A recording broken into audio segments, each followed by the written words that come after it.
Vous voulez mettre en place un money management fiable? Vous voulez connaître des stratégies de trading simples mais efficaces? Alors achetez mon dernier livre Maîtriser la bourse, un livre indispensable pour réussir en bourse.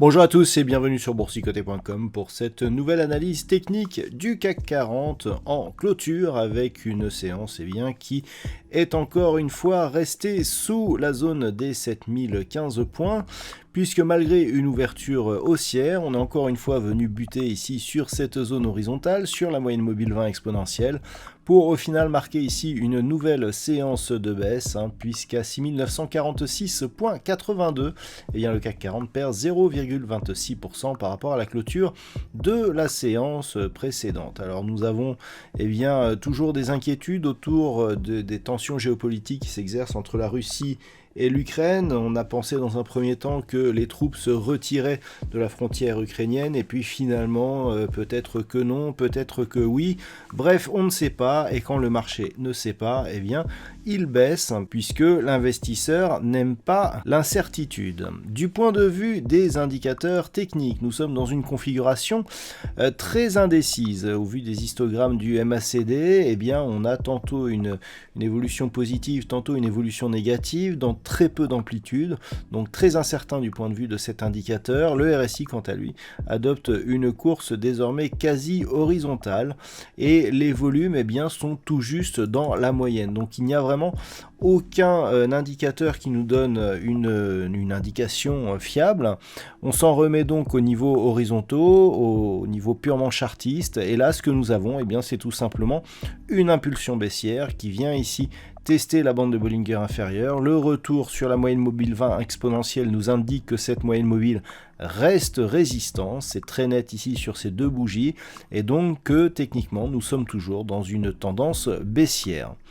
Du côté du palmarès des meilleures valeurs de l'indice parisien, nous avons Kering et Carrefour qui ont eu des résultats et qui sont fortement en hausse sur cette séance. Et du côté de la baisse, nous avons des sociétés, des bancaires avec notamment Société Générale et des valeurs qui étaient bien remontées sur la phase de hausse précédente, notamment AXA, Arcelor, Renault, Crédit Agricole, qui rechutent assez lourdement. Donc une séance encore une fois remplie d'incertitudes. On ne sait pas ce qui va se passer exactement du côté de l'Ukraine et malgré un discours assez rassurant de la Fed qui a donné lieu à ce petit mouvement haussier en ouverture, on reste ici dans une dynamique baissière.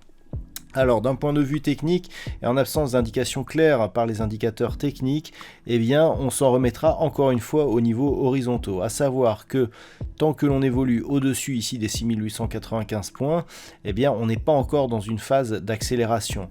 Toutefois, le fait que l'on ait du mal ici à reprendre cette zone des 7015 points et la moyenne mobile 20 exponentielle nous indique que la pression reste baissière sur la configuration existante et on a ici des points bas qui sont assez horizontaux puisqu'on a des points bas ici qui sont quasiment tous sur les mêmes niveaux, mais entre temps les points hauts intermédiaires eux ils sont de plus en plus bas. On a ici cette zone de points hauts et par rapport à ce rebond, le fait que l'on se stabilise ici sous cette zone, si cela est confirmé, cela nous donnera encore un point haut inférieur à ce niveau précédent.